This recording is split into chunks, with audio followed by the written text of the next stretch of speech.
Pierre Chapira, bonjour. Bonjour. Vous êtes adjoint au maire de Paris en charge des relations internationales, des affaires européennes et de la francophonie. Nous nous retrouvons ici au deuxième forum international pour la coopération des collectivités à Paris. Vous avez accueilli évidemment tous les participants au nom du maire de Paris. C'est certainement une grande joie de voir tous ces responsables publics ici venir en France pour échanger, pour regarder ce qui est possible de faire entre expertise décentralisée dans le monde entier. Et c'est ça qui se passe ici? Oui, ici c'est un endroit où les gens viennent parler entre eux, car ici vous avez des maires, des responsables de collectivités locales. Et qu'on soit au nord, au sud, à l'est, à l'ouest, que la ville soit grande ou petite, nous avons tous les mêmes soucis. Nous sommes des élus de proximité et nous avons tous les mêmes soucis à régler, c'est-à-dire précarité, solidarité, environnement, transport, eau, logement, voilà. Et donc ça nous le mettons en commun et nous travaillons là-dessus ensemble.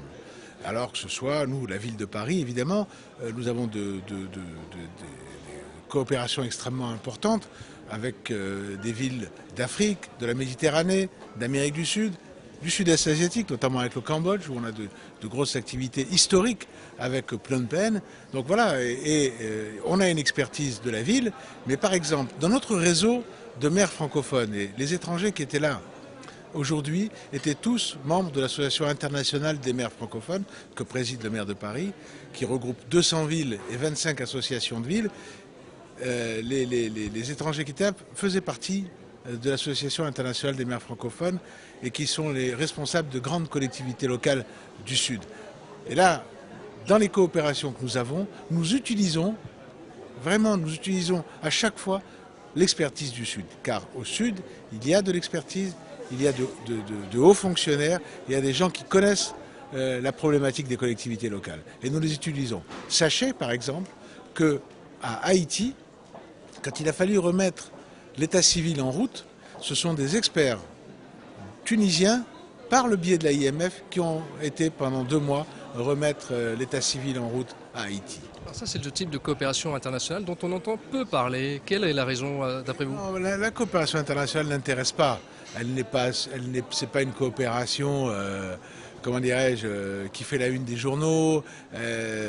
Voilà, c'est une coopération assez discrète, mais très efficace. Alors on entend quelquefois le rôle des villes quand il y a des catastrophes. Le Japon, Haïti, et tout ça. Mais voilà.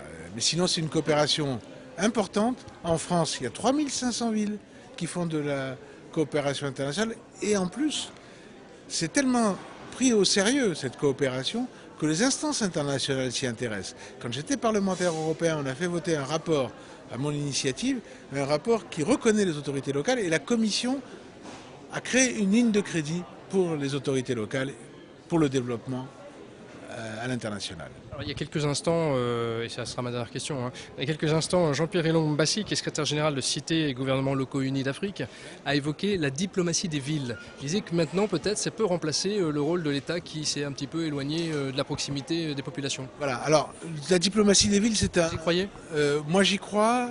Il ne faut pas utiliser le terme diplomatie, parce qu'il ne faudrait pas que les États en prennent ombrage. Non, nous sommes, nous, dans une coopération de proximité. Nous participons évidemment à la gouvernance locale, nous les aidons dans la gouvernance locale, mais surtout nous participons au dialogue des civilisations. Dialogue des religions. Et les villes du Nord sont extrêmement intéressées parce que sur notre propre territoire existent des communautés étrangères avec lesquelles nous travaillons et qui nous aident dans nos coopérations. Le co-développement est important et le flux de l'argent des migrants est aussi extrêmement important dans la coopération internationale.